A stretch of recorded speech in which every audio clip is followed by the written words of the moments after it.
अस्सलाम वालेकुम दोस्तों। सोचिए आप एक नॉर्मल दिन ऑफिस जा रहे हैं, ट्रैफिक सिग्नल पर आपकी गाड़ी रुकती है और अचानक 6 साल की छोटी सी बच्ची फटी हुई फ्रॉक में आपकी विंडो पर नॉक करती है। उसकी आंखों में आंसू हैं और हाथ में एक छोटा सा बर्तन। आपके दिल में फौरन एक सवाल पैदा होता है, क्या मैं इस मासूम को इग्नोर करूं या उसे 10 रुपए दे दूं? अक्सर लोग सोचे बगैर अपनी जेब से कुछ पैसे निकाल कर दे देते हैं, लेकिन दोस्तों असल कहानी कुछ और है। क्या आप जानते हैं कि अक्सर ये मासूम बच्चे सड़कों पर अपनी मर्जी से नहीं होते। जी हाँ, ये बच्चे अक्सर एक ऑर्गेनाइज्ड बैगर माफिया के एजेंट होते हैं। एक माफिया जो उनकी मासूमियत को अपना बिजनेस टूल बना लेता है, एक माफिया जो हर दिन लाखों रुपए कमाता है। और हैरानी की बात यह है कि ये सिस्टम सिर्फ पाकिस्तान की सड़कों तक महदूद नहीं बल्कि एक इंटरनेशनल नेटवर्क का हिस्सा बन चुका है। आज की वीडियो में हम उठाएंगे पर्दा पाकिस्तान के बैगर माफिया से। हम जानेंगे कि लोग बैगर क्यों बनते हैं, माफिया का सिस्टम कैसे काम करता है, एक दिन में कितने पैसे कमाए जाते हैं और पुलिस और अथॉरिटीज का क्या किरदार होता है, और सबसे जरूरी इस अंधेरे से हम अपनी सोसाइटी को कैसे बचा सकते हैं। तो वीडियो को एंड तक देखिएगा, क्योंकि जो हकीकत आज सामने आएगी वो शायद आपकी सोच हमेशा के लिए बदल दे। अब सवाल ये पैदा होता है, लोग सच में बैगर्स क्यों बनते हैं? क्या सड़क पे खड़ा हर शख्स वाकई गरीबी की वजह से भीख मांग रहा है, या फिर कहानी इससे ज्यादा गहरी है? इन सवालों का जवाब ढूंढने के लिए चलिए कुछ रिलायबल डाटा एक्सप्लोर करते हैं। सबसे पहले हम बात करेंगे सबसे बड़ी वजह की, जो है पॉवर्टी। वर्ल्ड बैंक ने जून 2025 में एक updated global poverty threshold reveal किया, जिसमें पाकिस्तान का पॉवर्टी रेशो 44.7% तक चला गया है। इसका मतलब है कि आज पाकिस्तान में हर 2 में से 1 आदमी पॉवर्टी लाइन के नीचे जी रहा है और 107 मिलियन यानी तकरीबन 11 करोड़ लोग ऐसे हैं जो 1200 रुपए या उससे कम पर डे कमा रहे हैं। ये सिर्फ स्टैटिस्टिक्स नहीं, इसके पीछे करोड़ों असल जिंदगियां हैं।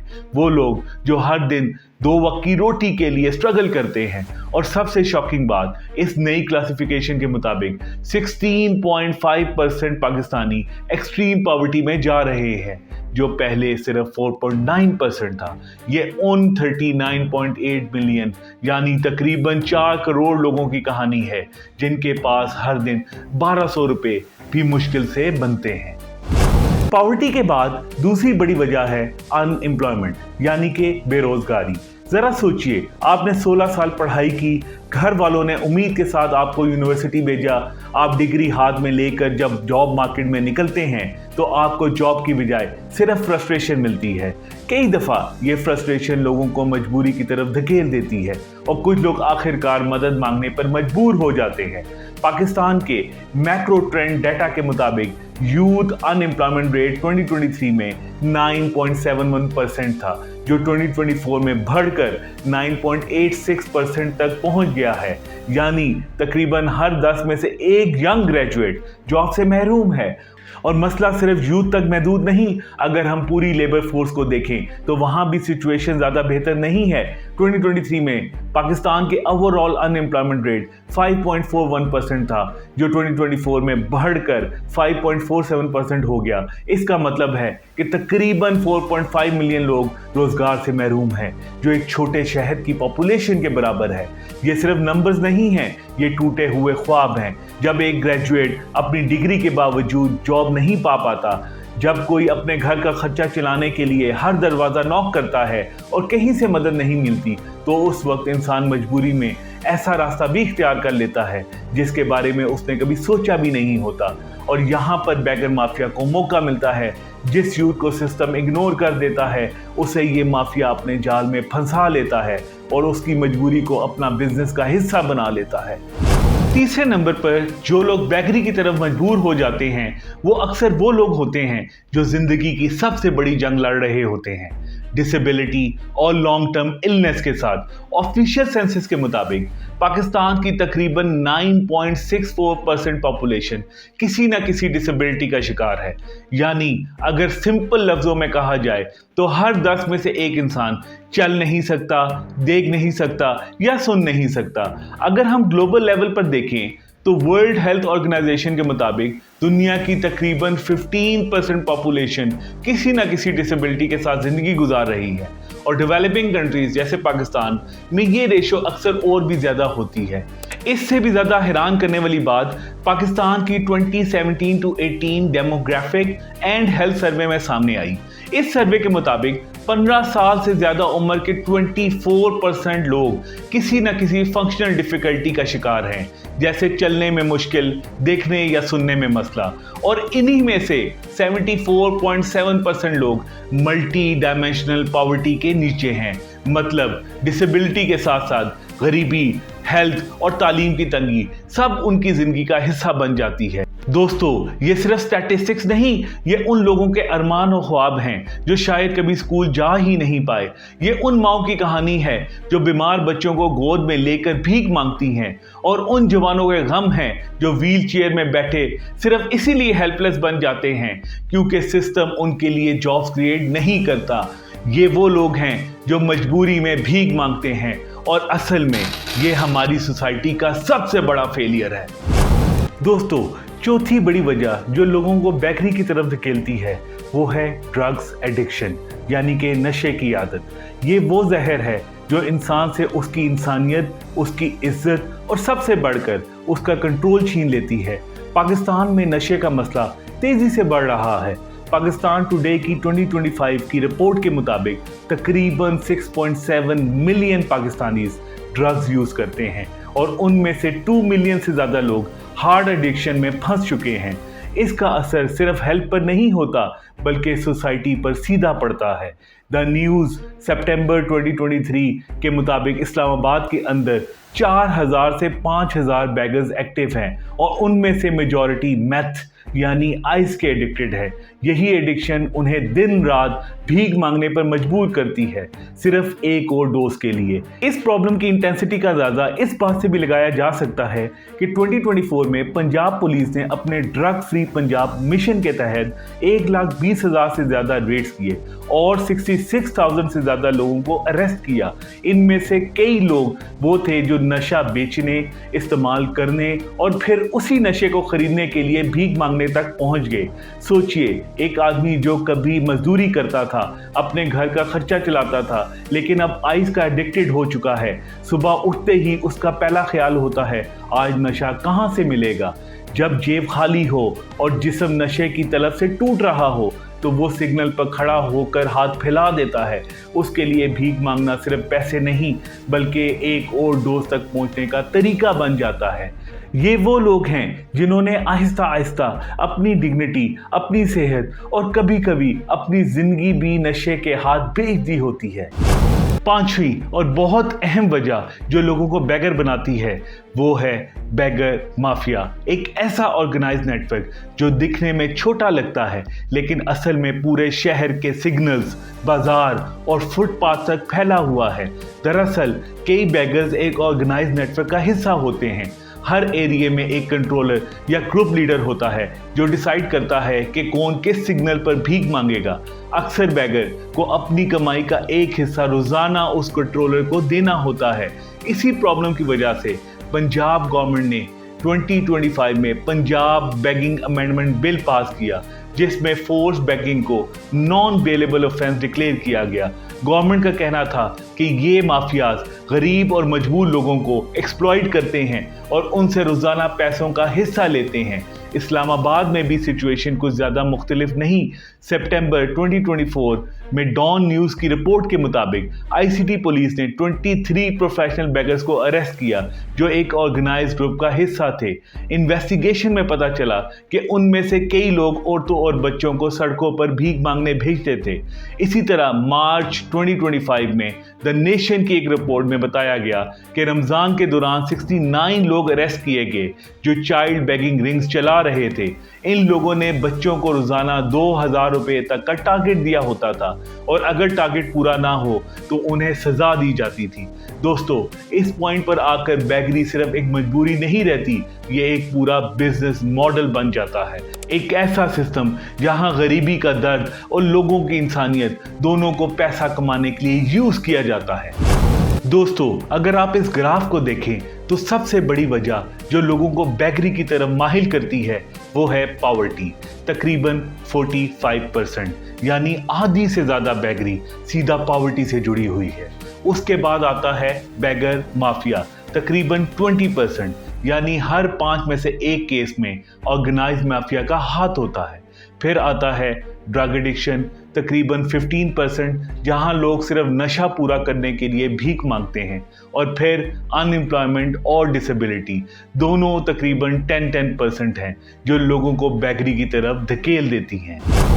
चलें अब बात करते हैं कि ये बेगर माफिया असल में काम कैसे करता है। इस माफिया का सबसे पहला स्टेप होता है रिक्रूटमेंट। सोचिए, एक मजबूर शख्स जिसके पास ना पैसा है, ना खाना, ना कोई सहारा, उसकी जिंदगी सिर्फ मुसीबतों और अंधेरों से घिरी हुई है।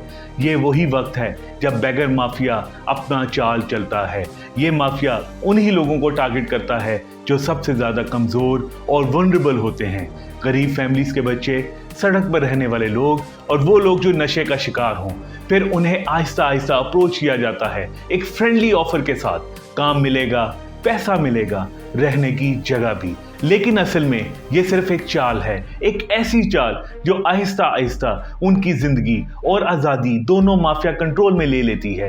एक्सप्रेस ट्रिब्यून के मुताबिक डिफेंस मिनिस्टर ख्वाजा मोहम्मद आसिफ ने कहा कि ये बेगर माफिया सिर्फ सड़क पर भिखारियों का एक छोटा ग्रुप नहीं है, ये असल में एक ऑर्गेनाइज्ड नेटवर्क है जहां लोगों को रिक्रूट किया जाता है, जिनमें बच्चे, औरतें और डिसेबल लोग होते हैं। और ये माफिया इन लोगों को फंसाकर उनके जरिए लाखों रुपए कमाता है। अगला स्टेप है ट्रेनिंग, और ये ट्रेनिंग सिर्फ इंस्ट्रक्शंस नहीं बल्कि एक स्ट्रैटेजी और आर्ट है जिससे माफिया नए लोगों को सड़क पर सरवाइव करना और पैसे कमाना सिखाता है। ये माफिया सिखाता है कि कैसे लोगों का रहम और सिंपैथी जीता जाता है, कैसे अपनी डिसेबिलिटी को और बढ़ाकर दिखाया जाता है और कैसे बच्चों और औरतों का इमोशनल अपील यूज किया जाता है। कुछ माफियाज इन लोगों को ये सिखाते हैं कि नकली चोट या डिसेबिलिटी का ड्रामा करें ताकि लोग उन पर ज्यादा तरस खाकर पैसे दें। ये सब एक साइकोलॉजिकल स्किल है ताकि बेगर अपनी इंडिपेंडेंस खुद चूज ना कर सके। और जैसे जैसे ट्रेनिंग कंप्लीट होती है, बेगर अपना एरिया, कोटा और रूटीन के हिसाब से काम करना शुरू कर देता है और माफिया के लिए पैसे कमाना शुरू हो जाता है। ट्रेनिंग के बाद आता है कंट्रोल। माफिया हर एरिया को अपनी टेरिटरी समझता है, जैसे कोई फ्रेंचाइज सिस्टम हो। हर बेगर को एक स्पेसिफिक सिग्नल या मार्केट असाइन की जाती है और उन्हें रोजाना कलेक्शन का कोटा पूरा करना होता है। अगर कोई भी कोटा या रूल तोड़ता है तो उसे सजा मिलती है, कभी मार और कभी उसका एरिया छीन लिया जाता है। प्रेस रिपोर्ट्स भी यही बात कंफर्म करती हैं। इस्लामाबाद और रावलपिंडी के मेजर इंटरसेक्शन जैसे फैजाबाद, G9, ब्लू एरिया पर माफिया के हैंडलर्स हर स्पॉट पर कंट्रोल रखते हैं। कलेक्शन के लिए एक रोटेशन सिस्टम भी चलाया जाता है जहां हर बेकारी को स्पेसिफिक जगह और वक्त दिया जाता है। यानी ये सिर्फ रैंडम बेगर्स नहीं, ये एक ऑर्गेनाइज्ड टेरिटोरियल सिस्टम है जहां हर सिग्नल और हर एरिया माफिया के कंट्रोल में होता है। दोस्तों, अब बात करते हैं सबसे दर्दनाक हिस्से की, और वो है एक्सप्लॉइटेशन। बच्चों, औरतों और फिजिकली चैलेंज लोगों को माफिया के नज़दीक सिर्फ एक एसेट समझा जाता है। ये माफिया इन लोगों को ग्रुप्स में रखते हैं और ख़ास तौर पर रमज़ान और ईद के दिनों में सड़क पर भेजते हैं, क्योंकि तब लोगों के दिल ज़्यादा नरम होते हैं। यानी मासूम बच्चों के आंसुओं से ये लोग अपनी हिडन एम्पायर चला रहे हैं। तो समझ लीजिए, ये कोई ऐसे लोग नहीं हैं जो बस भीख मांगकर गुजारा कर रहे हैं। ये एक नेटवर्क है, रिक्रूट, ट्रेन, कंट्रोल और एक्सप्लॉइट, और हर स्टेप के पीछे किसी की जिंदगी, किसी का बचपन कुर्बान होता है। दोस्तों, अब सबसे इंपॉर्टेंट सवाल, आखिर ये बेगर माफिया कितने पैसे कमाता है? सबसे पहले एक बात क्लियर कर दूं, पाकिस्तान में इस सिस्टम का कोई एग्जैक्ट ऑफिशियल नंबर अवेलेबल नहीं है। सोशल मीडिया पर जो $billion बिजनेस जैसे क्लेम्स हैं, उनका कोई सॉलिड प्रूफ नहीं मिलता। जब पुलिस रेड्स या फिर मीडिया इन्वेस्टिगेशंस होती हैं, तब असल कहानी सामने आती है। कराची के एक केस में पुलिस ने एक प्रोफेशनल बैगर को अरेस्ट किया और उसके पास से 1 लाख रुपए कैश बरामद हुआ। सिर्फ एक दिन की कमाई। सोचिए, जहां एक स्किल्ड वर्कर सिर्फ 2400 से 3000 रुपए रोज कमा रहा है, वहां एक प्रोफेशनल बैगर्स 10 टाइम्स या उससे भी ज्यादा कमा रहा होता है। यानी दोस्तों, ये सिर्फ छोटी मोटी भीख नहीं, बल्कि एक ऐसा सिस्टम है जहां एक बंदा रोज हजारों नहीं बल्कि लाख तक कमा सकता है। दोस्तों, सबसे पहला और ऑथेंटिक एविडेंस आता है पुलिस रेड से, क्योंकि जब रेड्स होती हैं तभी असली डेली अर्निंग स्लिप्स मिलती हैं। वो छोटी छोटी पर्चियां जिन पर लिखा होता है कि हर बैगर ने कितना कलेक्ट किया। जैसे डॉन न्यूज की 19 सितंबर 2024 की रिपोर्ट के मुताबिक इस्लामाबाद में 23 प्रोफेशनल बैगर्स पकड़े गए। पुलिस को उनके पास रोजाना की अर्निंग स्लिप्स मिली जिन पर अमाउंट लिखी थी 3000 से 7000 रुपए पर डे पर पर्सन। फिर रावलपिंडी पुलिस ने मार्च 2025 में रिपोर्ट किया कि 47 प्रोफेशनल बैगर्स और 2 कॉन्ट्रैक्टर अरेस्ट हुए। उनका डेली कलेक्शन 2500 से 5000 रुपए पर डे पर बैगर था। यानी दोस्तों, ये वो पैसे हैं जो रोजाना जनरेट हो रहे हैं और अक्सर ये पैसे बैगर के पास नहीं रहते बल्कि हैंडलर या माफिया के पास चले जाते हैं। और यहीं से हमें आइडिया मिलता है कि ये सिस्टम असल में कितना बड़ा कैश फ्लो जनरेट कर रहा है। दोस्तों, अब बात करते हैं मीडिया इन्वेस्टिगेशन की। एक मीडिया की रिपोर्ट के मुताबिक पाकिस्तान में कुछ जगहों पर एक बैगर की एवरेज अर्निंग 850 से 2000 रुपए पर डे तक एस्टिमेट की गई है। शहर के हिसाब से ये अमाउंट चेंज होती है। इसी तरह कुछ मीडिया रिपोर्ट ये भी बताती हैं कि प्रोफेशनल बैगर्स की अर्निंग मजदूर या चाइल्ड लेबर से ज्यादा होती है। यानी दोस्तों, मीडिया भी ये कंफर्म करता है कि ये सिर्फ एक इंडिविजुअल स्ट्रगल नहीं बल्कि एक ऐसा सिस्टम है जहां पैसा कॉन्स्टेंटली जनरेट हो रहा है और इसीलिए डॉन की एक रिपोर्ट में इसे लुक्रेटिव बिजनेस कहा गया है। चलें दोस्तों, अब थ्योरी को थोड़ी देर के लिए साइड पर रखते हैं और नंबर्स और फैक्ट्स के साथ बात करते हैं, जिससे हमें आइडिया होगा कि ये सिस्टम कितना कैश प्रोड्यूस करता है और कौन सा शहर कितना कंट्रीब्यूट करता है। सबसे पहले कराची को लेते हैं। 2025 की क्रैकडाउन में पुलिस ने 205 प्रोफेशनल बैगर्स अरेस्ट किए। अगर एक बैगर एवरी 3000 से 5000 रुपए कमा रहा है तो कराची का टोटल बनता है 6 लाख से 10 लाख रुपए पर डे। लाहौर की सिचुएशन भी कम नहीं। लाहौर पुलिस ने 2025 में रिपोर्ट किया कि सिर्फ एक महीने में 1324 बैगर्स पकड़े गए। अगर हम उनका डेली इनकम 3000 से 5000 मान लें तो टोटल डेली अर्निंग होती है 39 लाख से 66 लाख रुपए पर डे। इस्लामाबाद में डेली औसाफ ने 2025 में रिपोर्ट किया कि रमजान के दौरान 69 लोग पकड़े गए। उनका कंबाइंड डेली इनकम एस्टिमेट बनता है 2 लाख से 3.5 लाख रुपए पर डे। रावलपिंडी में फ्रंटियर पोस्ट ने रिपोर्ट किया कि 47 प्रोफेशनल बैगर्स अरेस्ट हुए। इनका रोज के पैसे बनते हैं 1.5 लाख से 2.5 लाख पर डे। अब दोस्तों, इन 4 शहरों का टोटल करते हैं। आप खुद सुनकर हैरान हो जाएंगे। टोटल रोजाना के पैसे बनते हैं 49 लाख से 82 लाख रुपए पर डे।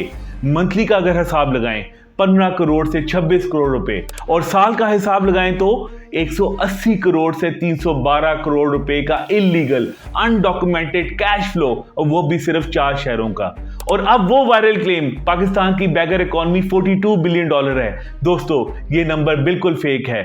डॉन और एक्सप्रेस ट्रिब्यून दोनों ने 2025 में कंफर्म किया कि इसका कोई क्रेडिबल एविडेंस ही नहीं है। तो दोस्तों, अब आप समझ गए हैं कि बैगर माफिया सिर्फ सड़क पर भीख मांगने वाले लोग नहीं, ये एक पूरा सिस्टम है जहां लोग रिक्रूट होते हैं, ट्रेन किए जाते हैं, उनका कंट्रोल किया जाता है और फिर उनसे पैसे कमाए जाते हैं।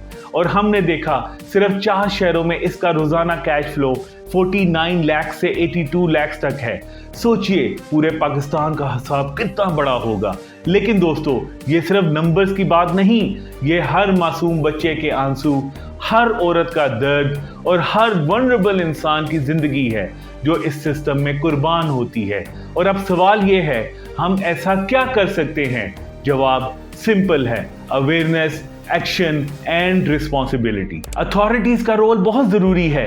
रेड्स, क्रैकडाउन्स और लीगल एक्शन से ही माफिया को चैलेंज मिल सकता है, लेकिन हम भी अपने लेवल पर सोसाइटी को प्रोटेक्ट कर सकते हैं, वनरेबल लोगों की मदद करके, उन्हें एजुकेट करके और अपनी कम्युनिटी को अलर्ट रख के हम इस माफिया के जाल को तोड़ सकते हैं। तो दोस्तों याद रखिए, रिस्पॉन्सिबिलिटी सिर्फ पुलिस की नहीं, ना ही सिर्फ अथॉरिटीज की है। हर एक इंसान का फर्ज है कि वो अपनी सोसाइटी को सेफ, फेयर और कंपैशनेट बनाए, और तभी हम एक ऐसी सोसाइटी देख सकते हैं जहां कोई मासूम बचपन, कोई जिंदगी किसी के पैसे के लिए सेक्रीफाइस ना हो। यही है हमारी असली जंग, बैगर माफिया के खिलाफ हर इंसान का फर्ज। दोस्तों अगर आपको ये वीडियो पसंद आई तो लाइक करें, शेयर करें और चैनल को सब्सक्राइब करें। और हाँ, कमेंट्स में अपनी राय जरूर दें, आप क्या सोचते हैं हम इस माफिया के खिलाफ और क्या कर सकते हैं। मिलते हैं नेक्स्ट वीडियो में, तब तक के लिए अल्लाह हाफिज।